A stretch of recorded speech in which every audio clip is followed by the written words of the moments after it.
find myself trying to imagine all kinds of things all the time. And I get a kick out of it, just like a runner gets a kick out of sweating. I get a kick out of thinking about these things. I can't stop. Olá, sejam bem-vindos ao Cogito, o podcast onde falamos sobre ciência e filosofia e cultivamos esta curiosidade mórbida que temos dentro de nós. Eu sou o Eugénio. Eu sou o Miguel e hoje vamos falar sobre nada mais, nada menos que o método científico. Portanto, método científico é algo que atualmente é utilizado na produção de ciência, ok? Mas o método científico, como o conhecemos hoje, nem sempre existiu. Portanto, foi resultado de vários séculos, vários milénios, não é? Em que as pessoas se foram questionando e foram, portanto, fazendo um procedimento, não é? Científico, entre aspas, até chegar aos nossos dias, aos dias de hoje. E portanto, se calhar podemos começar esta conversa, e diz-me se achas bem, podemos começar esta conversa analisando, portanto, tudo o que vem para trás, portanto, o início da história do humano moderno, parece-te bem? Sim. Okay. Por mim parece-me bem. Eu, por acaso, quando estive a fazer a pesquisa para este episódio, eu fui um bocado atrás, mas eu acho que tu conseguiste ir ainda mais atrás. Exato. Para ir ainda mais às origens da questão. Portanto, se quiseres começar, estás à vontade. Ok, portanto, nós hoje sabemos que os seres humanos, desde, portanto, aproximadamente a Revolução Agrícola, portanto, há cerca de 12.500 anos, observaram padrões como as estações do ano, as épocas de caça, as épocas de cultivo para um determinado cereal e por aí adiante.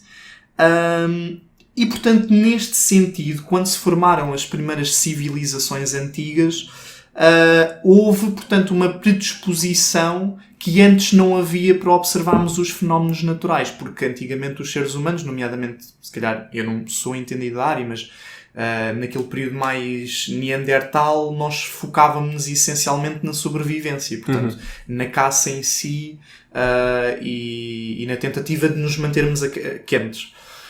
Portanto, quando o ser humano, após a Revolução Agrícola, começou a formar aldeias, a formar cidades, portanto, a formar civilizações, sociedades, começámos a ter pessoas dentro dessas sociedades, dessas civilizações, que puderam passar parte do seu tempo a observar os fenómenos naturais. Portanto, tudo aquilo que acontece à nossa volta. A chuva, o sol, a lua, e a tentar tirar conclusões, não é? A partir daí.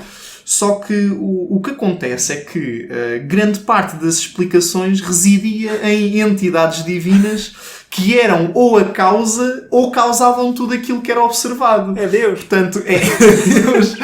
E eu trago aqui um exemplo que é o exemplo no Antigo Egito. Portanto, no Antigo Egito, mais especificamente a partir da Quinta Dinastia, Império Antigo, se vocês pesquisarem, por exemplo, no Wikipédia vão encontrar, que estamos a falar por volta mais ou menos do século 24 a.C.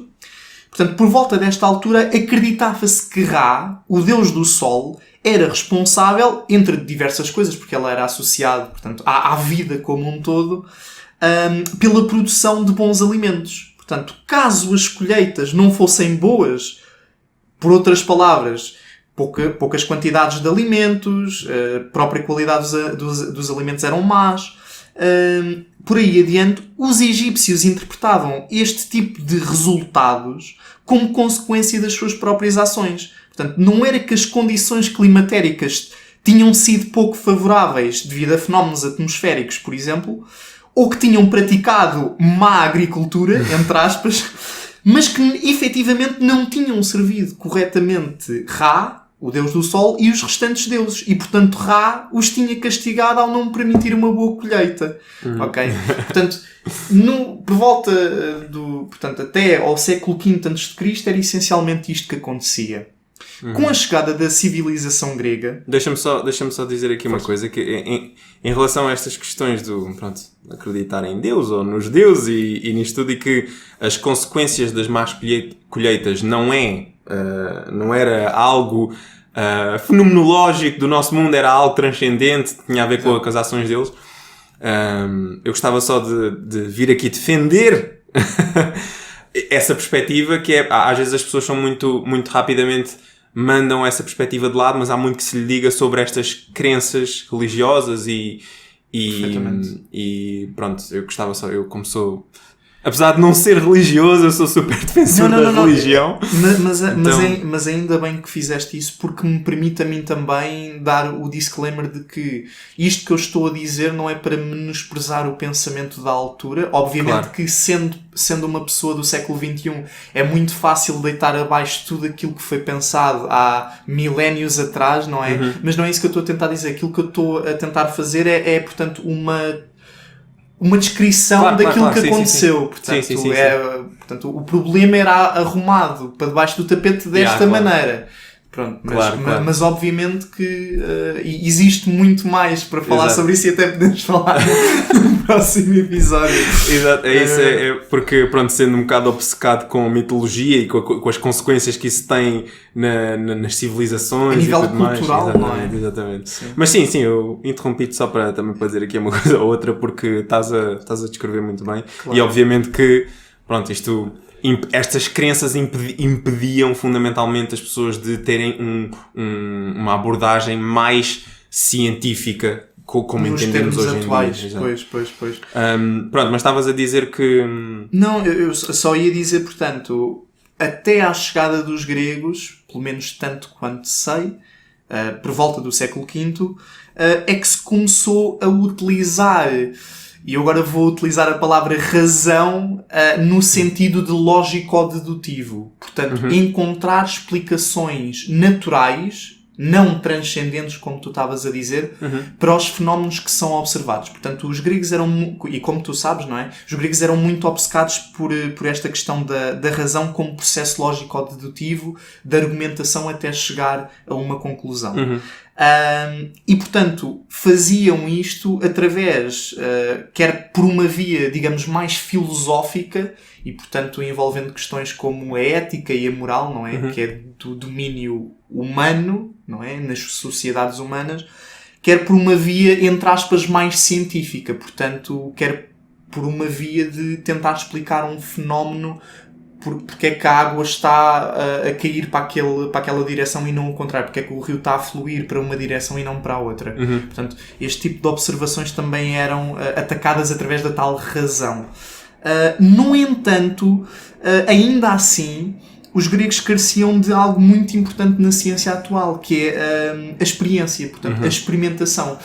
O que acontecia era que os gregos focavam-se muito, portanto, nesta beleza dos argumentos. Portanto, em encontrar a beleza racional, não é? Mas muitas vezes não colocavam as mãos à obra.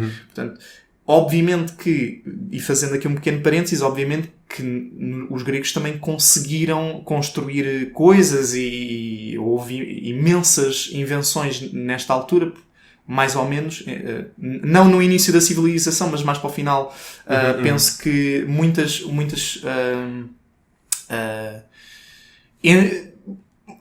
aquilo que nós podemos considerar hoje como pequenas engenharias, não é? Começaram a surgir, mas, portanto, haver uma metodologia de experimentação, observação e hipótese não era algo que ainda tinha surgido na altura. É interessante tu dizeres que eles ficavam ali presos na beleza da razão, e isso é interessante porque eles, em geral, eram obcecados com beleza. Não é? Sim. Até mesmo associado às formas geométricas, não é? Da matemática. Sim. E agora, é engraçado que isto não... Por acaso eu não tinha pensado nisto antes, mas é engraçado que esta questão da razão e de estar a aprender com matemática tem essencialmente a ver, se calhar, do porquê deles não terem ido mais para a experimentação. Porque, como tu sabes, a matemática é substancialmente diferente das ciências, não é? Sim. A matemática é construída à base de argumentos e não precisa de todo de evidência do mundo natural para funcionar, porque se prende com base em axiomas que são construídos, não é? E que vão formando uma edificação, não é? Um edifício em torno deles. Portanto, eu acho que acaba por ter a ver de certa maneira. Sim. Isso é interessante, estás a falar nisso também, porque, pronto, mais à frente, o Descartes acreditava que tudo era possível ser provado de forma racional, ou seja, matematicamente. Pois. Ele acreditava que a razão pela qual nós não conseguimos fazer isso era porque havia um impedimento qualquer no nosso raciocínio, mas que teoricamente tudo era possível ser concebido e entendido de forma matemática. O universo era explicável matematicamente. E daí haver aquele contraste entre ele e o David Hume, porque o David Hume era adepto do empírico. Exato, David Hume era muito mais empírico do que o Descartes. Mas, entretanto, eu interrompi-te outra vez. Tudo bem. Pronto, prosseguindo, portanto, lá está, os gregos, obcecados pela tal razão, muitas vezes deixavam de lado a experiência, que é essencial no método científico atual, e portanto só então, e isto é uma coisa que pode passar por muitas pessoas e que não é assim tão mainstream, é que só nos séculos, portanto entre o século X e o século XI, é que surge efetivamente, considerado por muitos historiadores, o primeiro cientista nos termos atuais. Que eu vou tentar dizer o nome, e isto vai ser um grande desafio. Abu Ali al-Hassan ibn al-Haytham. Al-Hassan. Al-Hassan. Abu Ali al-Hassan ibn al-Haytham. Al-Haytham. E depois diz à frente Alhazen. Porque Alhazen foi o nome latino que atribuíram a este árabe. Ok, portanto se quiserem pesquisar, Alhazen, não é? A-L-H-A-Z-E-M. Exatamente, okay. Sim, com acento no E. E portanto, o Alhazen é uma personagem bastante... este nome é terrível, mas pronto, é mais fácil de pronunciar. É uma personagem bastante curiosa, porque efetivamente, lá está, foi ele quem formulou o método científico pela primeira vez numa situação muito específica. É que ele estava preso numa cela escura no Egito. Então, mas... A história do método científico é mais engraçada do que parece. Aliás, tipo, pessoas estão presas, normalmente ficam tipo, porque é que estou aqui, vou chorar, vou lamentar-me. Sim. Este senhor não senhor, eu vou fazer ciência. Não, mas as próprias condições da cela o permitiram. Portanto, como é que isto aconteceu? Portanto, o que aconteceu foi que, como eu já tinha dito, a cela dele estava bastante escura, e tinha um pequeno orifício onde passava a luz. Portanto, tens que pensar, por exemplo, num quarto, por exemplo, numa divisão com dimensões semelhantes a um de um quarto, e com uma pequena abertura numa parede. Portanto, por exemplo, na parede cá para fora. Ok. E o que acontece é que, quando a luz passa lá para dentro, a imagem que se forma na parede para lá da porta fica invertida. E então ele começou a pensar, mas porquê é que isto acontece? Porque é altamente não trivial, na minha opinião. Quer dizer, não é uma coisa que nós nos deparamos no cotidiano. Ok, só para ver se eu entendi bem. Tens tipo, imagina uma parede, não é? Tens aqui, portanto... imagina estas 4 paredes. Exato. Não é? Portanto, se tu fechasse a tua janela e colocasses um orifício muito pequenino... Ok, tinha de ser muito pequeno. Exatamente. Aquilo que tu ias verificar é que naquela parede... Na parede oposta. Na parede oposta ao buraco, ok. Oposta ao buraco. Há bocado mencionaste porta, eu não... Sim. Não, só pela questão da saída... saída dali. Mas... Enfim. Tudo bem, na parede oposta do buraco. Exatamente. Okay. Portanto, aquela que vai... onde a luz vai embater. Ok. Portanto, nessa parede vai-se formar uma imagem do mundo lá de fora, mas que está totalmente invertida. Uau, ok. Ok, é altamente não trivial, certo? É contraintuitivo. Não, é muito contraintuitivo. É muito contraintuitivo, pois. E então ele começou a colocar várias hipóteses que pudessem satisfazer aquelas observações que ele estava a fazer. Ok? E portanto o que é que aconteceu? A primeira hipótese dele não foi que o mundo estava mesmo ao contrário lá fora. Isso já não sei, acho que não fui tão a fundo. Mas a hipótese que efetivamente foi filtrada após todas as outras que ele possa ter tido é o de que a luz segue em linha reta. Ok? Exato. Okay. E então o que é que aconteceu? O que aconteceu foi que eu não sei, lá está, eu esta parte não sei muito bem se ele fez esta experiência já depois de ter sido libertado ou depois, ou mesmo dentro da cela, mas o que consta é que para ele provar esta natureza, digamos, retilínea da luz, aquilo que ele fez foi basicamente colocar 3 lâmpadas lá fora, não é? Reza a lenda que ele colocou 3 lâmpadas lá fora, portanto a luz a passar pelo buraco, não é? E aquilo que ele foi fazendo foi tapar individualmente cada uma das lanternas. E portanto aquilo que ele fez foi tapando o que é que aconteceria do outro lado. Portanto, se a luz segue uma trajetória reta, por exemplo, aquela que está literalmente de frente para o buraco, se ele a tapar, aquilo que vai acontecer é que naquela zona central vai deixar de haver luz.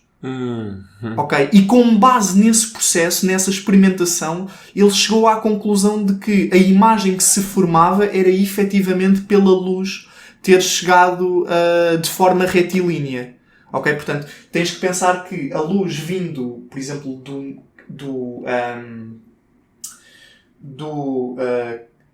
portanto, de cima do lado esquerdo, passa pela abertura, ok? Estás a perceber? Passa pela abertura e vai parar ali embaixo. Ok, do lado oposto. Estás a perceber? Por outro lado, algo que venha de baixo vai passar assim e vai por cima. E vai parar em cima. Vai parar em cima do outro lado. Claro. É como se fosse uma... Ou seja, é como se aquilo estivesse a convergir, não é? Ou seja, a partir do momento em que aquilo está mesmo a ir em linha reta, está tudo bem. Mas a partir do momento em que o ângulo de incidência tem... Ou seja, não é 0, aquilo começa a criar um efeito de que... O efeito inverso. Exatamente. Okay. Portanto, é como... imaginem, vocês pegam numa folha branca, numa folha A4 e...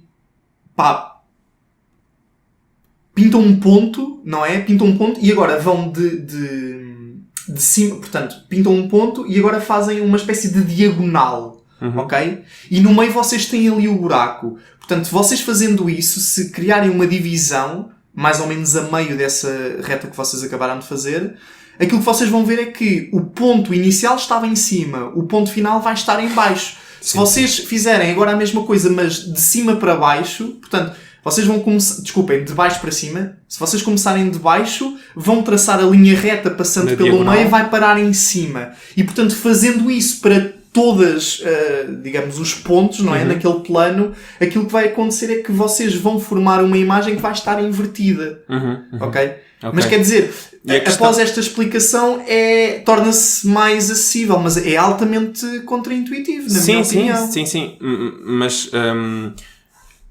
A questão das lâmpadas, tu disseste que ele pôs 3 lâmpadas, não é? No vídeo que eu vi, eles colocavam 3 lâmpadas e iam, portanto, aquilo que ele fazia era ia colocou as 3 lâmpadas e, portanto, tapava, por exemplo, a da esquerda e via qual é que era a consequência na parede dele. Ok. Pois. Estás a perceber? Portanto, se ele tapasse, por exemplo, a da esquerda, ele sabe que, virando-se para a parede, a da sua direita não ia aparecer ali nada. Ok. Mas isso comprovou-se? A hipótese dele estava... Comprovou-se. Ele verificou isso. E, portanto, concluiu de forma inequívoca que a luz se seguia em linha reta. Mais tarde foi formulado o princípio de Fermat com base nisso. Portanto, o princípio de Fermat diz que a luz segue a menor trajetória possível no menor intervalo de tempo. Ok?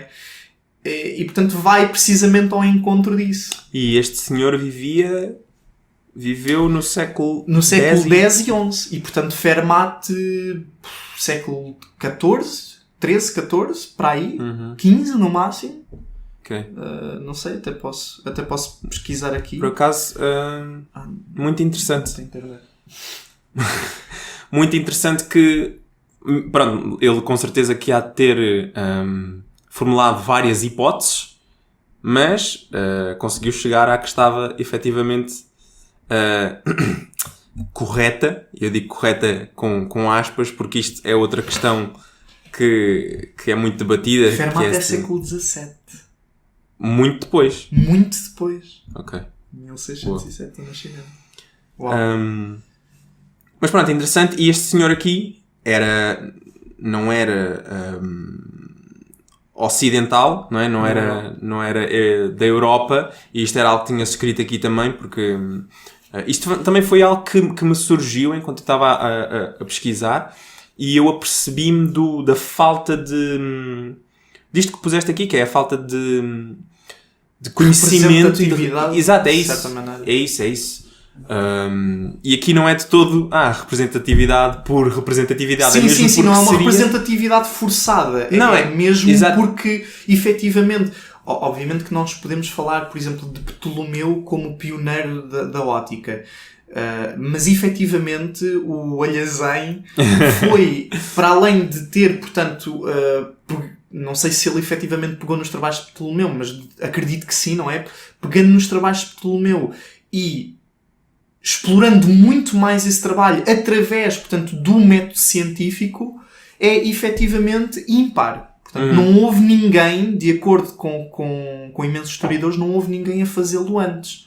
Portanto, neste caso, é importante referirmos a representatividade na medida em que não houve mais ninguém a fazer esse trabalho. Foi mesmo o primeiro. Não é por uma questão de conveniência. Sim, e mesmo outra coisa que eu pensei, que é certos tipos de conhecimento foram desenvolvidos de certa forma na civilização ocidental, na Europa e tudo mais, mas outros cientistas e outros engenheiros e tudo mais do Oriente, de certeza que existem coisas que foram desenvolvidas em paralelo ou sem muita comunicação entre os dois grupos. Ou seja, os processos de chegar ao conhecimento podem ter sido muito diferentes e saber sobre tudo pode ser relevante para o nosso próprio conhecimento, para a nossa maneira de pensar. Exato. De que forma é que a cultura impacta o raciocínio, não é? A ciência em si. Atualmente já não é bem assim, porque o mundo está interligado, não é? Mas antigamente é importante fazer essa análise para perceber. Isto, por acaso, era um bom tópico para um episódio também. Falámos especificamente sobre figuras orientais e pronto, que não sejam da Europa, figuras na ciência ou na filosofia que sejam interessantes. Ok, depois de fazermos esta defesa toda em nome de conhecimento oriental, vamos falar dos europeus. Sim. Vamos falar. Sim. Pronto, Galileu é uma figura super importante. Eu tenho aqui algumas... o Galileu também é outra daquelas figuras, como o Descartes também está aqui, que é... O currículo dele era só absurdo. Ele era o Chief Mathematician and Philosopher of Florence. Na altura do Renascimento.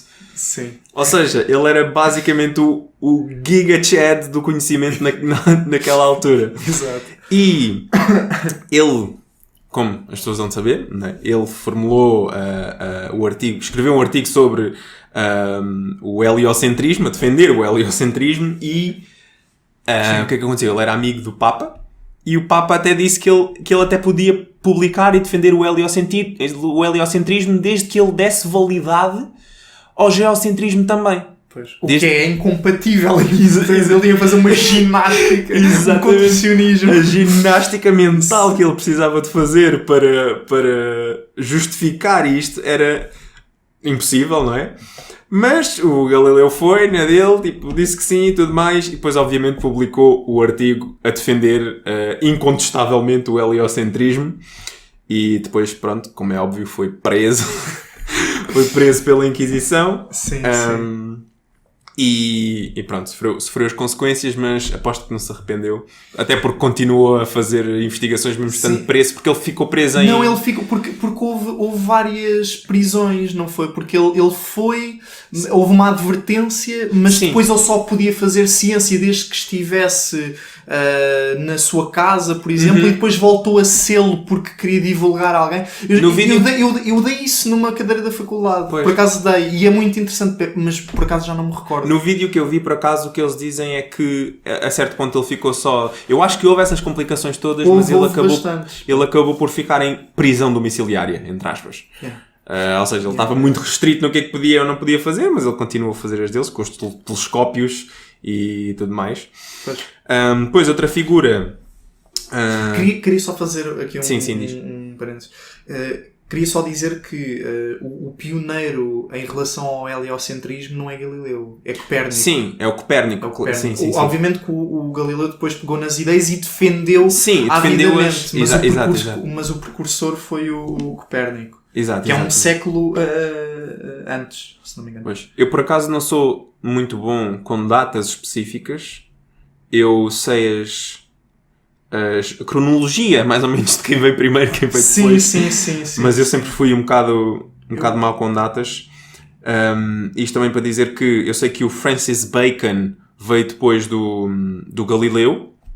Acho que não muito depois. E também foi importante para a construção do método científico que temos hoje em dia, porque o Francis Bacon, no fundo, queria criar toda uma sociedade à volta da procura do conhecimento e da sistematização da ciência. Okay? Eu acho que o que ele queria em específico nunca chegou a acontecer, mas foi ele que introduziu a ideia de que...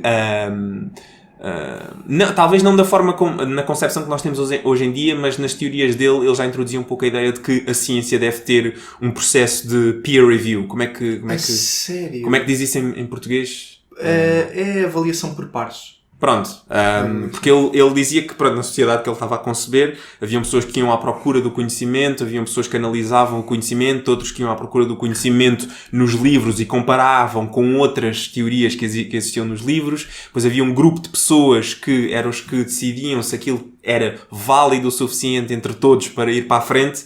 Ou seja, já era muito... Hoje em dia isto é algo o que acontece na ciência, não é? É algo ou seja, é algo que quem faz um curso científico e, por exemplo, vai para um doutoramento ou até mesmo a nível de mestrado, lida sem pensar nisso. Quer dizer, surgiu na sociedade e é um modus operandi, não é? Assim como as coisas operam, mas é fantástico pensar como um senhor no século XVII, por aí. Sim, exato. Quer dizer, formula uma coisa que é tão próxima da realidade que temos. Pois, é? Exato. Porque é efetivamente isto, obviamente que não da maneira como tu estás a dizer, de ter uma sociedade, não é? Sim, porque ele era... Mas repara, se tu trocares sociedade por comunidade científica, vai dar ao mesmo, estás a dizer? Mais ou menos. Sim. E depois também, desta altura, temos o grande Descartes, não é? Duvidar tudo, introduziu a questão toda do ceticismo e algo que é muito importante também, que é um cientista, a partir do momento em que a pessoa está certa da sua teoria, ou seja lá o que for, então já está a comprometer um pouco o processo, na minha opinião. Sim. Na minha opinião, porque lá está, eu não sei se concordas com isto, mas isto é algo que vamos falar mais à frente também, e não tem propriamente diretamente a ver com o Descartes, porque aliás, o Descartes e o Karl Popper diferenciavam nesta questão, que é, o Descartes tinha sempre um caminho de tentar provar o correto. Através da dúvida à mesma, ele queria chegar a certezas através da dúvida. Enquanto que o Karl Popper assume que na ciência nunca se chega à certeza absoluta. Claro. Eles ambos dão grande importância à dúvida. A diferença é que no caso... E ao escrutínio, não é? Exatamente. A diferença é que no caso do Descartes, a dúvida seria como forma de chegar a alguma verdade objetiva, enquanto que no caso do Karl Popper, a dúvida servia para fazer de tudo para provar que estás errado. Porque segundo o Popper, essa é a única coisa que tu podes saber, é que estás errado. que estás certa 100% nunca consegues dizer com certeza. Mas eu depois tinha aqui também, para falarmos um pouco sobre os passos específicos do método científico. Eu pus aqui alguns pontos, tu has de me dizer se há alguma coisa em falta e pronto, podes comentar também. Okay. Começa com um problema que as pessoas observam. Sim, eu diria, eu por acaso foi uma coisa que eu não cheguei a modificar, mas eu diria que o início do método científico é a observação. Ok. Eu diria que a observação... É um tipo de observação, não é? É porque eu tinha escrito observação também, mas o final também é uma observação. O final, observação no sentido de conclusão, se calhar. Não uma conclusão imutável, uma conclusão mutável. Porque imagina tudo, ou seja, se calhar vamos partir do início que é para conseguir ser mais claro. Mas portanto, sim, eu concordo contigo. Portanto, nós partimos de um problema, de uma observação, não é? Nós vemos alguma coisa no mundo natural, porque é que o Sol está naquela posição, porque é que a Lua não cai para aqui. Portanto, surge nessa observação um problema, que é o problema de tentar explicar o porquê daquilo acontecer. Que é o problema. Exatamente. Exato, é isso. É uma observação e é quando fazemos uma observação não trivial. Como o exemplo que deste há pouco, não é? Ele observou uma coisa que era contra-intuitiva e que não era explicada de forma razoável. Então havia ali naquela questão algum problema e o problema era porquê? Porquê que aquilo era assim? E repara que a noção de trivial vai mudando de tempo para tempo. Porque, por exemplo, nós agora damos por garantido coisas que há séculos atrás... Claro. Tipo, que é isto, estás a ver? Como aquela questão do geocentrismo e do heliocentrismo, estás a ver? Exato. Se bem que essa questão é bastante engraçada, sabes porquê? Porque eu posso dizer, se eu considerar um referencial centrado na Terra, eu tenho o meu modelo geocêntrico, estás a ver? E estás no centro do universo. Já estás a perceber? E agora tu dizes, mas eu vou colocar o referencial no Sol e nós temos que adotar a visão heliocentrista. Mas depois chega alguém e diz, Einstein, por exemplo, está bem, mas a física é mesmo em todo o lugar, portanto os referenciais são todos equivalentes. Pronto, e agora nós queremos dizer, então, mas que modelo é que tu... Já passou, já estás tu a introduzir ginástica mental para justificar algo não justificável. Foi só para ser um bocadinho provocador. Mas então, a seguir ao problema, à tal questão, não é? Porquê, não é? O porquê. Depois o que é que se faz? Aquilo que se faz é colocarem, não uma hipótese, não é? Uma hipótese, quer dizer, nós podemos ao longo do tempo ir formulando hipóteses, não é? Mas aquilo que importa é formular hipóteses a ponto de depois serem filtradas pela experimentação, por via da experiência. Ok, isto é assim. Nós podemos falar um pouco mais à frente também sobre isto, mas existe um grande não entendimento, às vezes, entre a diferença entre uma hipótese e o que é uma hipótese cientificamente válida e o que é uma teoria. Porque, às vezes, as pessoas no dia-a-dia utilizam isso é só uma teoria. Claro. Quando na realidade não é bem uma teoria, às vezes é só uma hipótese. É só uma hipótese, pois. E uma hipótese científica, para ser efetivamente científica, lá está, nós estávamos a falar sobre isto no outro dia, tem de ser falsificável. Sim. E é a falsificabilidade da hipótese que faz dela uma hipótese científica e pronto, só ela sendo falsificável é que é possível aplicar experiência sobre ela. Exatamente. Tem a ver com isso que estás a dizer, não pode ser uma hipótese qualquer, não é? Sim, mas no fundo o que acontece é, pronto, a observação, formulação de um problema, questionas-te porquê, não é? Depois formulas uma hipótese que tem de ser uma hipótese científica. Depois formulas experiências que possam... que te permitam comprovar ou falsificar a tua hipótese. Portanto, e como é que isto se dá? Tu tens aqui, e muito bem, em ambiente controlado, portanto, repetível, reproduzível por qualquer pessoa que a vá fazer. Exato. Obviamente que não, isto é mais uma à parte, obviamente que isto às vezes torna-se impossível, por exemplo, na física de partículas. Por exemplo, eu não consigo em casa reproduzir uma experiência que é feita no CERN. Ok? Estás a perceber? Claro, mas em teoria tu podias construir o teu cerne e obter as mesmas... E teria que obter essencialmente as mesmas coisas. Ok. E depois, na parte final das experiências, temos as observações, e já são observações noutro contexto que é... isto nós podemos já falar sobre isto. O que é que uma observação quer dizer num contexto científico? Tu se calhar consegues explicar isto melhor, porque às vezes como é que se sabe que isto e aquilo está efetivamente... Em termos de até cosmologia. Ninguém foi lá observar, como é que dizem que há observações feitas? Sim, exato. Sim. Portanto, por exemplo, nós sabemos, e quando eu digo sabemos temos evidência de que, ok? Portanto, atualmente temos evidências de que o universo está a expandir de forma acelerada. Portanto, significa que o próprio espaço-tempo que constitui o universo portanto, 2 pontos distintos estão-se a afastar e de forma acelerada. Ok? Portanto, cada vez mais rápido. Como é que sabes isto? Foste lá ver? Nós não fomos lá ver. Aquilo que nós fizemos foi... Aquilo que nós fizemos, como quem diz, eu nem sequer sou um expert da parte experimental e não fui eu que fiz, mas aquilo que foi feito, que foi por uma equipa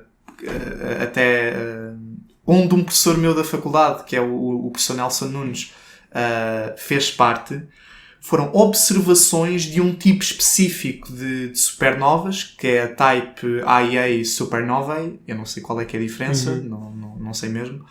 Mas com base numas propriedades que eles analisaram daquelas supernovas, eles chegaram à conclusão de que a única, ou pelo menos a hipótese mais razoável, de acordo com os dados experimentais que eles estavam a obter, era de que aquilo só era possível se tu admitisses que o universo estava a expandir de forma acelerada. Portanto, não havia outra maneira, à luz do conhecimento da altura, que foi no final da década de 90, que não podia ser outra coisa.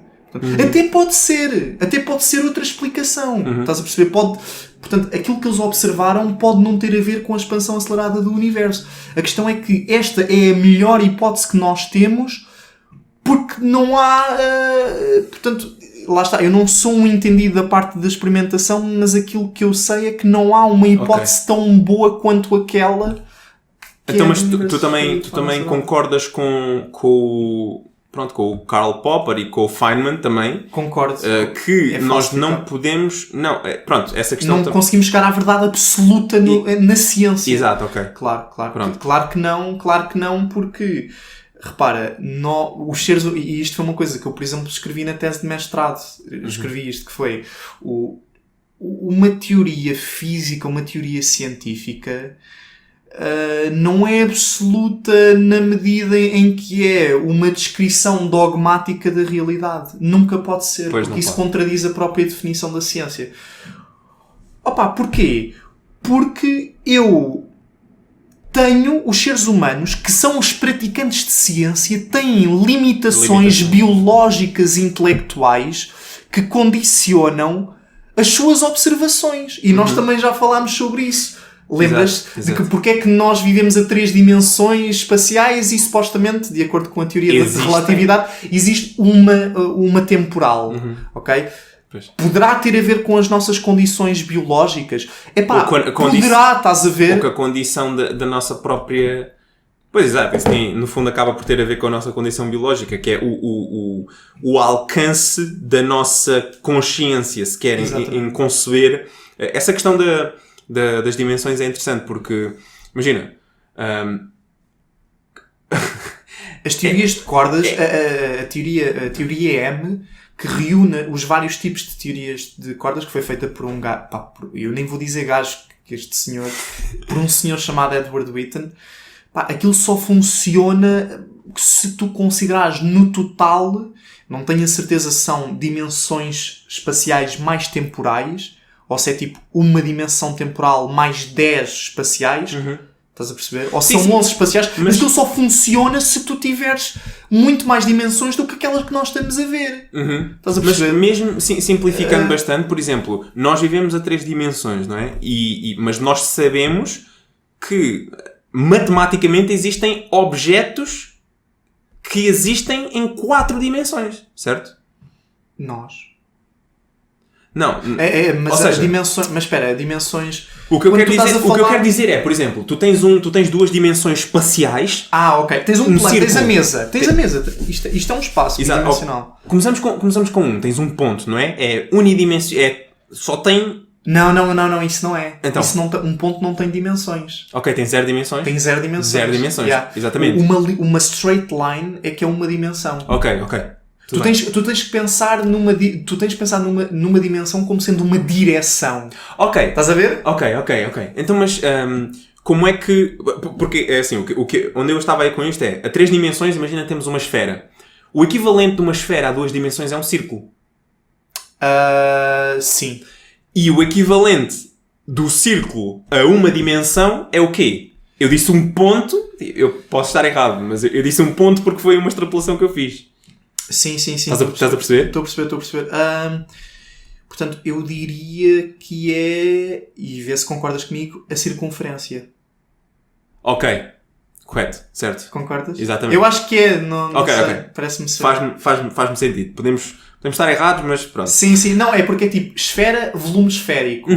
Depois tu tens tipo os cortes, não é? Podes fazer ali círculo. Tiras da área, tiras o perímetro. E depois tiras o perímetro. O perímetro é aquilo que está à volta do círculo. Exato, ok. Parece-me certo. Faz sentido. Ou seja, passas de uma dimensão, que é a circunferência, para 2 dimensões, que é o círculo, para 3 dimensões, que é a esfera, e para 4 dimensões, que eu não sei o nome, mas que está matematicamente... É possível definir matematicamente um objeto a 4, 5, 6... Às dimensões que tu quiseres. Nós podemos tu tens espaços matemáticos que são de dimensão infinita. Estás a perceber? Obviamente, quer dizer, imagina, tu tens, repara, um espaço de dimensão infinita é, por exemplo, um espaço de funções diferenciáveis. Por exemplo, em todo o seu domínio. Há infinitas funções que tu consegues. Sim, mas não é palpável. E não é só não ser palpável. Há uma diferença entre o exemplo que tu deste agora e o exemplo que eu estava a dar, acho eu. Porque o exemplo que eu estava a dar era especificamente em termos de dimensões espaciais. Sim, lá está. Se nós quisermos, é mais fácil de... Porque onde eu estava aí com isto é... nós conseguimos conceber sem problemas uma circunferência, um círculo e uma esfera, mas assim que entra a 4ª dimensão espacial... nós deixamos de conseguir conceber. E não é porque uma 4ª dimensão espacial não possa existir. É simplesmente porque é tão...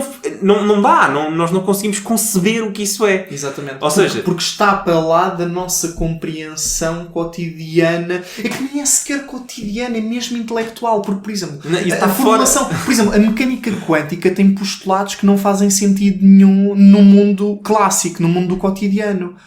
Portanto, nem é uma questão de cotidiano, é mesmo uma limitação cerebral. Mas, se bem que, por exemplo, agora lembrei-me, que eu não sei se é verdade ou não, mas eu conheço um professor de matemática, que até é bastante conhecido, que diz que com alguma dificuldade, e isto é um mimo lá na nossa faculdade, é que nós tínhamos um professor de álgebra que com alguma dificuldade via a 4 dimensões, estás a ver?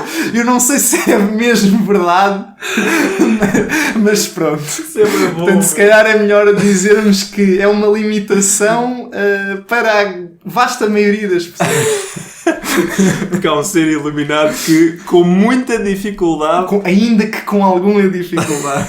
Okay. Isto para dizer o quê? Pronto, a questão de observação no contexto científico é uma junção entre os nossos sentidos e a nossa capacidade de racionalizar ou compreender ou conceber e ter uma percepção do mundo. Exato, unida com capacidades dedutivas. Exatamente. Que é o exemplo que tu deste há pouco, que não se vai literalmente para as estrelas observar, mas observam-se coisas a partir dos nossos sentidos, observam-se coisas que depois deduzem-se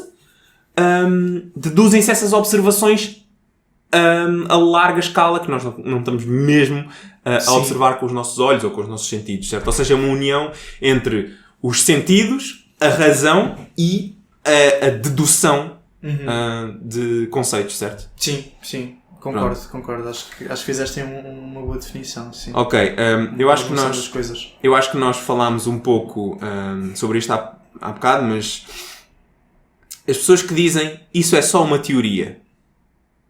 Isso é só uma teoria. Sim. Por exemplo, teoria de Darwin. Isso é só uma teoria. A minha teoria é que foi Deus. Sim. Serão as duas teorias igualmente válidas? Ou seja, imagina. Portanto, tirando a ciência da equação, da forma como eu interpreto, parecem-me ser igualmente válidas. Portanto, é justo dizer que foi por causa de uma coisa ou foi por causa de outra. No entanto, do ponto de vista científico, não são ambas válidas. Ok, porque existe uma diferença fundamental entre a teoria de Darwin e a teoria, entre aspas, que foi Deus que criou tudo e que não houve evolução natural. Sim, existe claramente uma diferença precisamente por causa daquelas coisas que nós tivemos a enunciar há bocadinho. Portanto, as etapas do método científico. Pois. Enquanto que a teoria de Darwin é, portanto, quando aplicada, consegue ser falsificável. Portanto, eu não sou da biologia, aliás, nunca fui muito bom a biologia, mas se algum biólogo nos estiver a ouvir, por favor, que nos ajude, mas certamente que é. Claro. Enquanto que a teoria de Deus é, portanto, uma teoria metafísica, que é para lá do mundo natural. Pois. Não é? Portanto, do ponto de vista científico, não são igualmente válidas. Porque uma não obedece aos critérios do método científico. Ok. Portanto, podemos descartar dessa maneira. Obviamente que podemos analisar de um ponto de vista filosófico, lógico-dedutivo, Mas eu concordo em grande parte com o que estás a dizer. Aqui a questão é a teoria, ou seja, o criacionismo, invalida a teoria científica. Ou seja, eu concordo contigo, nós vamos falar mais sobre este assunto quando falarmos da diferença entre a ciência e a filosofia, mas eu concordo contigo que teoricamente ambas as teorias são válidas. Sim. Mas a partir do momento em que há uma teoria não científica que está a invalidar uma teoria científica, então há alguma coisa que não está aqui bem, na minha opinião. Ou seja, tu como cientista, tu não dás primazia, não sei se estou a utilizar esta palavra como deve ser, mas pronto, à teoria científica. Ou seja, tu como cientista, supostamente quando confrontado com a teoria número 1, que é a teoria de Darwin, que é uma teoria científica, e quando confrontado com a teoria do criacionismo, que invalida a teoria científica, tu dás primazia à científica. Dou porque, enquanto cientista, eu sou guiado pelas evidências observacionais. Portanto, a teoria de Darwin é a que efetivamente nos consegue explicar o porquê daquilo acontecer, não é? Enquanto que o criacionismo é nós supormos uma data de coisas que não fazem parte do mundo natural e, portanto, que nós não conseguimos observar. Portanto, não observando, aquilo que a evidência me leva a crer é que Darwin está correto e não o criacionismo. Ok. Portanto, enquanto cientista, estás a perceber? Exato, mas... Porque, obviamente que... Neste caso, pronto, eu ainda me estou a tentar descobrir a nível religioso, mas podem existir cientistas que estejam um bocado divididos nessa questão. É uma questão relevante. Mas aqui a questão é... Quando chega a altura de tu confrontares as duas posições, tu não achas que, em geral, mesmo para pessoas que não são cientistas, tu não achas que o melhor é sempre, se puder ser observado através de evidências, aquilo que é possível inferir através de evidências deve manter-se o mais possível restrito a evidências. Exatamente. Certo? Isto faz sentido. Faz sentido. Porque aqui a questão nem sequer é a existência ou não de Deus. Eu estou a falar especificamente da teoria do criacionismo, que é não só Deus existe, como também o mundo foi criado há, não sei, em vez de não sei quantos... 5.000 anos. Foi criado há pouco tempo. Ou seja, para mim, isto é algo que eu acredito genuinamente, que é a religião e a ciência não têm de todo aliás, não é só não têm de todo, eu acredito que não faz sentido lógico sequer interceptarem e haver conflito. Portanto, se não estão sequer na mesma categoria, não estão sequer no mesmo plano de existência, exato. Não há forma de entrarem em conflito uma com a outra. Eu também eu sou muito adepto dessa visão. Aliás, uma imagem mental que eu agora estava aqui a criar é tu tens a religião e a ciência podem andar de mãos dadas. Simplesmente, por exemplo, a ciência pode estar à esquerda no mundo real, no mundo natural. A religião está à direita no mundo metafísico, como lhe queiras chamar. Estás a perceber? É assim, nós já temos um episódio específico planeado, que é a diferença entre a ciência e a filosofia. E, portanto, para nós, obviamente que a religião e a crença em Deus acaba por estar no ramo da filosofia, não é? E, portanto, nesse episódio podemos falar um pouco mais sobre isto. Agora, tens aqui, foste tu que escreveste, certo? Eu já nem sei. Revistas científicas como entrava ao progresso científico. Isto é algo que... Sim, isto é algo que eu por acaso até queria discutir contigo, porque até podemos ter visões diferentes. Provavelmente acho que não, mas poderemos. É assim, portanto, liberar os papers para toda a gente. Não, é porque, portanto, ainda tocando ao método científico, portanto, quando nós chegamos a conclusões, não é? Obviamente que, por definição de ciência, as nossas teorias, não é, têm que chegar ao máximo de cientistas possível para eles próprios também verificarem-na e ver se realmente lhes faz sentido ou não, claro. Se é reasonable ou não. E portanto, as revistas científicas, na minha opinião, e na física nem é assim tão problemático, e já passo a explicar porquê, as revistas científicas acabam por servir como entrave ao progresso científico. Porquê?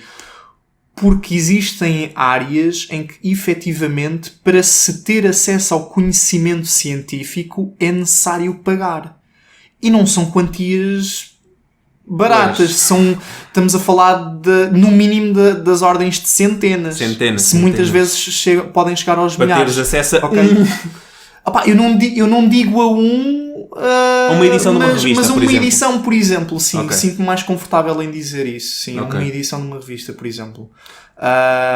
No caso da física, nós temos uma plataforma que se chama Archive. Ok? A-R-X-I-V. Lê-se Archive porque o X, na verdade, não é um X, é uma letra grega que é o Ki, que soa como Chive. Yeah. Archive. Exato. E, portanto, essa plataforma permite os cientistas divulgarem o seu trabalho mesmo estando divulgado numa revista científica. Vou dar o meu exemplo, não só para efeitos de propaganda, mas para dar mesmo como exemplo. Eu tenho um artigo publicado. Um artigo publicado numa revista. Sim. Okay? Ao mesmo tempo, publiquei no Archive para que fosse gratuito para toda a gente. Ok, vocês são livres de fazer isso, enquanto que noutras áreas de estudo eles não podem, ou seja, Não sei se é uma questão de não podem... se é mais uma questão de não terem uma plataforma para tal. Mas porquê que os outros não podem... Porquê que isto é especificamente para física?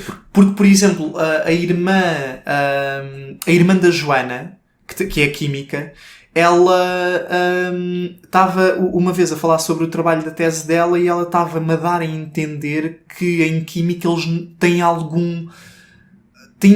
tem um acesso que é muito difícil aos vários artigos. Portanto, acho que é muito mais difícil procurar por artigos na área da química do que, por exemplo, em física. Eu em física pesquiso um artigo e em, sei lá, 85% das vezes consigo encontrar no Archive. não preciso pagar pagar a revista. Na química não sei como é que funciona, mas acho que existe muita dificuldade no acesso. O que eu estou a perguntar é, a plataforma, isto é um site, certo? É um site, sim. Isto não está fechado a outras áreas de estudo. Não há nenhuma restrição específica da plataforma. Existe. Existe uma restrição, sim. Okay. Por exemplo, eu sei que biologia não há. Mas porquê? Isso é que eu acho estranho. Não sei, lá está. E isto prende-se um bocado à tal ideia de que devia haver uma plataforma, digamos, universal para que todas as pessoas pudessem submeter o artigo. Obviamente que passando por uma peer review, não é? Porque não pode ir para lá lixo. E quando falo lixo, falo em má ciência, portanto em ciência que não é baseada no método científico, portanto, ligando ao tema do episódio. E portanto, não sei porque é que o Archive se limita àquilo. Não sei se tem a ver com um projeto em específico. Eu sei que é da Cornell University. É algo que é deles, mas não sei muito mais. Isso. Ok, então, pois, isto é uma questão que, pronto, isto para mim nem está em causa, não é? O quanto... Porque, imagina, é assim... tu sendo membro de uma instituição e sendo investigador, tu não tens acesso a... Porque eu sempre pensei, quando eu ia pesquisar artigos para os meus trabalhos, ou até alguns para a minha tese, eu sempre pensei que eu estava limitado porque eu não introduzia as minhas credenciais de investigador, ou assim. Eu pensava que todas as pessoas que fossem as pessoas que são investigadores podem só introduzir as suas credenciais de investigador e aqueles papers que eu tenho de pagar não sei quantos euros para aceder, os investigadores conseguem aceder. Pelo menos, falando por experiência própria, na parte da física, isso não é verdade. Isso não é verdade. Tens mesmo que pagar. Portanto, no fundo, se as pessoas... Imagina, se um grande número de pessoas simplesmente quisesse publicar nas revistas e não simplesmente colocasse no archive, basicamente, imensos trabalhos eram perdidos porque nem sequer eram vistos.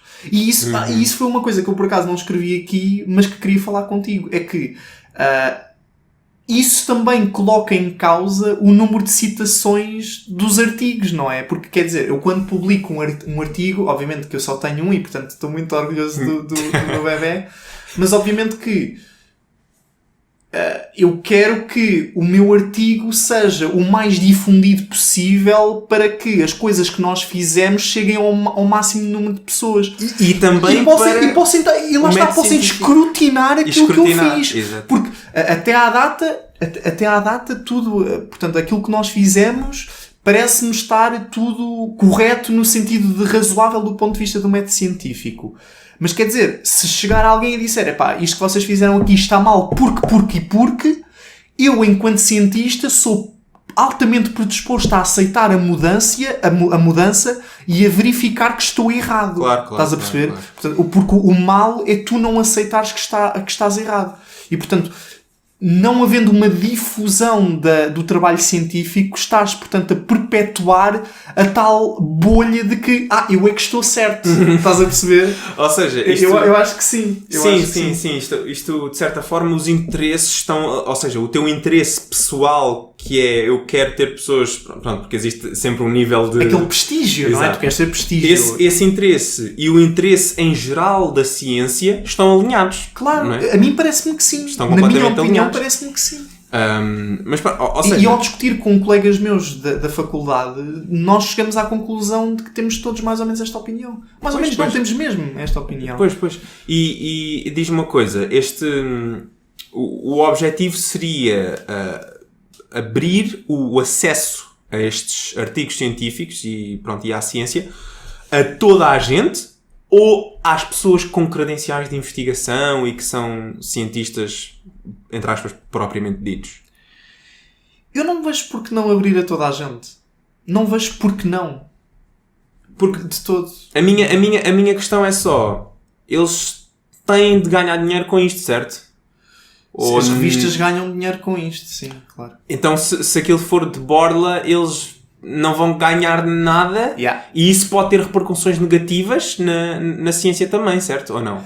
No sentido de, se eles têm pouco financiamento, entre aspas, têm menos recursos e as revistas, no fundo, também fazem parte da comunidade científica, certo? Ou isso não é algo que é muito... É assim, as revistas fazem parte da comunidade científica na medida em que são elas que publicam o trabalho científico de forma oficial, digamos assim.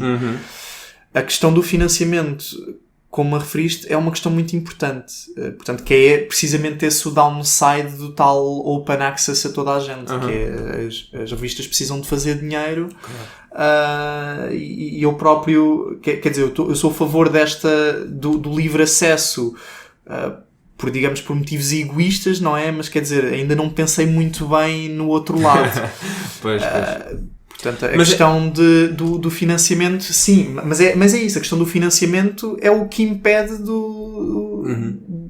toda a gente estar a 100% on board, não é? Yeah. Ou seja, pois, exato. É porque o princípio em si, a ideia de o conhecimento deve estar acessível a todos, especialmente, não só pela questão toda básica que as pessoas devem ter acesso ao conhecimento, mas também de uma forma utilitária para a ciência. Sim. É? O princípio de que isto é uma coisa boa faz sentido. Agora, as consequências e as repercussões que pode ou não ter e como navegar isso é que pode ou não ser complicado. Porque, por exemplo, eu já de forma indireta falei sobre isso com um professor da minha faculdade. Na verdade, acho que não fui só eu, acho que estava lá mais gente, mas com um professor meu da faculdade, que é o professor José Pedro Mimoso, um grande professor, já agora. Se nos estiver a ouvir, grande professor, aquilo que basicamente o professor nos estava a dizer era que, havendo open access, qual é que é basicamente o incentivo que dão às pessoas para reverem os artigos? Porque repara, a publicação em revistas peer-reviewed é que tu tens basicamente um corpo de cientistas que são responsáveis pelo escrutínio. Que trabalham para a revista. Estás a perceber? Pois, e portanto, eu não sei como é que funciona essa parte, mas deduzo que recebam ou dinheiro ou algum tipo de benefício. Por exemplo, não terem que pagar para publicar naquela revista, por exemplo. E então aquilo que ele nos estava a dizer era que o open access é tudo muito bonito, mas depois quem está a fazer o processo de revisão, nós há bocado estávamos a falar de peer review, se calhar revisão por pares é mais correto em vez de ser avaliação por pares, só uma parte. Portanto, quem está desse lado pode ficar um bocado... Então, mas... eu também preciso de pagar as contas e esse tipo de coisas. Não sei, claro. Estás a perceber? Sim, portanto, é uma questão que é subtil. É uma questão que é bastante subtil. Portanto, eu sou naturalmente a favor de uma posição, mas reconheço que o problema é muito mais difícil do que pode aparentar. Mas no final das contas, e eu acho que nós concordamos com isto, no final das contas o nosso objetivo seria arranjar uma solução para essas repercussões negativas, não é? Sim. Para tentar ao máximo manter o princípio de livre acesso ao conhecimento a todos. Exatamente. Portanto, ok. Boa. É assim, para acabar, há aqui um ponto que nós se calhar já tocámos, mas não falámos propriamente como deve ser, que é na questão toda das pessoas que dizem que devemos confiar nos cientistas, ou confiar na ciência. E eu gostava de saber o que é que tens a dizer acerca disto. É assim, nós temos... nós já falámos sobre esta questão em relação a um tópico bastante específico, que não precisamos de entrar aqui especificamente acerca do tópico. Acho que ao dizer as coisas nesse tom, as pessoas já percebem o que é. Sim. Mas pronto, o que é que tens a dizer acerca desta questão do confiar no cientista ou confiar na ciência e que diferença é que há? Sim. Portanto, eu acho que nós devemos confiar na ciência não deixando de a escrutinar. Ou seja, nós não podemos fazer do cientista e daquilo que ele está a dizer por si só como um argumento de autoridade. Portanto, nós devemos confiar na ciência, mas não confiar cegamente na ciência. Porque confiar cegamente na ciência pode conduzir ao dogma. Portanto, se nós confiamos simplesmente na ciência, então a ciência não é feita. Quer dizer, se eu confio naquilo que já foi feito, então porquê é que eu vou estar a ver? Para que é que eu me vou dar ao trabalho de estar a ver aquilo se eu confio? Estás a perceber? Exatamente, ok. Não, tem que haver isso. Mas agora, outra questão. Isso tu estás a falar especificamente, isso é o processo de revisão por pares, certo? Que se faz entre cientistas.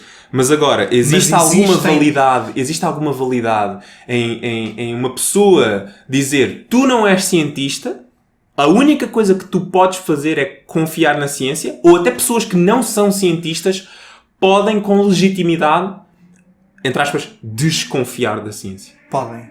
Claro que podem. Claro que podem. E de que forma é que devem fazê-lo? Pois. Irem falar com a comunidade científica. Portanto, falando, discutindo, esclarecendo as dúvidas que têm com pessoas que são efetivamente especializadas e que podem dar um insight sobre o assunto do qual elas estão a desconfiar. Mas no final das contas, elas vão ter de confiar na ciência, nos cientistas à mesma? Porque tu disseste que eles têm... Como é que o fazem? Vão... falar com pessoas que entendem do assunto. Sim, estou a perceber. Ou seja, no fundo eles acabam por ter de confiar nos cientistas à mesma, ou há outra coisa que está aí? Mas há... eu acho que há aqui duas coisas. Que é a grande maioria dos cientistas e a pequena porção que discorda do outro. Ou, portanto, da outra parte. Estás a perceber? Pronto, estás a chegar ao ponto onde tu queres, meu point, que é... Sim. Na minha opinião, e pronto, tu podes dizer se concordas ou não com isto, existem existem algumas maneiras diferentes de pensar sobre isto. Confia em tal pessoa porque ela é cientista. Esta afirmação por si só é um pouco estranha para mim. Se uma pessoa disser nós devemos confiar na ciência, há uma maneira disto fazer sentido, ok? Se a pessoa com esta frase o que ela quer dizer é que nós devemos confiar no processo da ciência, ou seja, voltando agora, fazendo full circle, a questão de confiar no método científico, eu concordo 100%. 100% também. 100% também. Agora, a questão de confia na ciência pode ser mal entendida e pode levar as pessoas a confiarem, entre aspas, em coisas ou em pessoas que podem não ter a legitimidade certa. Claro. Ou seja, imagina, confiar no... Imagina que tu tens... está a emergir alguma coisa. Entretanto... cientistas lá está, portanto aplicam um método científico para chegar a uma conclusão sobre aquilo, mas que depois chega-se à conclusão de que aquilo estava tudo mal, ok? Durante aquele intervalo de tempo eles eram os supra-sumos daquela área, mas depois chegou-se à conclusão de que houve outras pessoas, outros cientistas que foram fazer da mesma maneira e disseram, aquilo está completamente errado porque não é reprodutível, as nossas hipóteses são mais accurate por causa disto, isto e daquilo, e por aí adiante. Exatamente. E quando se faz aquilo que tu estavas a dizer, de...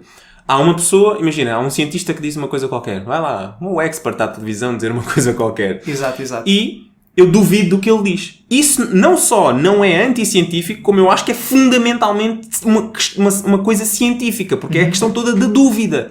Claro. A questão de confiar é contra-intuitiva. É contra-intuitiva. Não é contra-intuitiva, é contraditória mesmo. Exatamente. É contraditória para a questão da ciência, não é? Claro, a não ser que seja empregue de uma forma muito específica. E quando a pessoa vai falar com os outros especialistas, investigar, ver o que é que os outros disseram sobre aquilo que o outro disse, ela não está a confiar propriamente nos cientistas, ela está a confiar no processo está a confiar numa parte do método científico, numa parte específica, que é o processo de revisão por pares. Sim, certo? Concordo. Acho que estabeleceste muito bem aquilo que eu estava a tentar transmitir. Já. Pronto. Ou seja, os que estão lá em casa, isto, outra vez, eu já tenho um outro tema para um próximo episódio que vai tocar um pouco mais nisto também. Ou seja, desculpa, só mesmo para terminar. Sim. No fundo, aquilo que nós estamos a tentar dizer, pelo menos eu e acho que tu também, não é tipo duvidar da ciência só porque sim, não é? Mas duvidar da ciência como como duvidar o mundo, não é? Questionar o mundo. O que eu ia dizer agora, isso tu disseste está correto, e o meu problema é quando as pessoas duvidam e questionam não os cientistas em si, mas a ciência em geral, ou então quando questionam os cientistas e aplicam métodos não são científicos, conjecturas e possibilidades e teorias daqui e dali para dizer que isto aconteceu e não sei. Sim, ou seja, se tu questionares uma hipótese ou uma ideia científica, tens duas opções. Se tu queres fazer isso, tudo bem. A primeira hipótese é, ok, eu estou a questionar isto, mas eu não me vou dar ao trabalho de fazer a investigação científica. Portanto, se tu não te vais dar ao trabalho de fazer a investigação científica, o melhor que tens a fazer é, podes dar a tua opinião e tudo mais, mas tipo, deixa bem claro que aquilo que tu estás a dizer é a tua opinião e que não tens evidências nenhumas para o contrário. Pronto, para o contrário daquilo que te estão a dizer. Nem mais. Ou então, dizes, eu questiono estas questões científicas, né? Mas vou atrás de obter as respostas de forma científica. Exatamente. Só estas duas hipóteses. Exatamente. Quer tu próprio fazendo a investigação ou então ires falando com especialistas para tentares perceber qual é que é a sua visão acerca daquilo do qual tu duvidaste. Não é? De forma legítima e não só para atacar, só para ser do contra. Isso é que é idiota. Sim, sim. Ok. Pronto, é assim, não sei se tens mais alguma coisa a dizer, já estamos aqui a chegar ao fim. Sim, acho que da minha parte está tudo bem. Acho que se calhar podíamos começar este episódio com a tal rúbrica do Pergunta ao Público, não é? Portanto, para todos os que nos estão a ouvir lá em casa, queremos a vossa opinião, queremos saber se gostaram deste tema, se gostaram da forma como nós falámos sobre a ciência, se têm alguma dúvida, se têm algo para nos ensinar, nomeadamente aquela parte da questão da biologia e da teoria de Darwin. Portanto, nós estamos receptivos a todo o tipo de comentários, mesmo os mais, se calhar, negativos, não é? Sim. E, portanto, pronto, acho que da minha parte está tudo... Sim, é isso. Portanto... E também, para o teu ponto que estavas agora a dizer, nós vamos com certeza dizer coisas erradas e nós também temos a mania de começar a divagar sobre o tópico. Isto até era uma coisa que tu estavas um pouco preocupado, não é? De dizer coisas que não estão corretas e publicar essas coisas na internet. Sim, mas eu acho que, isto... Se nós fizermos isto de forma honesta, se dissermos, isto é o que nós pensamos e se estivermos abertos a ouvir as outras pessoas, acho que estamos bem. Portanto... faço das palavras do Miguel as minhas também, se tiverem... Eu acho que o importante nestas coisas é a pessoa ter a honestidade intelectual suficiente para ser capaz de dizer que eu não sei isto, ou não sei tanto sobre isto, não sou um expert sobre este assunto. Sim. Portanto, deixar tudo em pratos limpos e acho que foi aquilo que nós fizemos. Exato, concordo. Pronto, chegamos assim ao fim do nosso primeiro episódio. Espero que tenham gostado. E até à próxima. Tchau, tchau.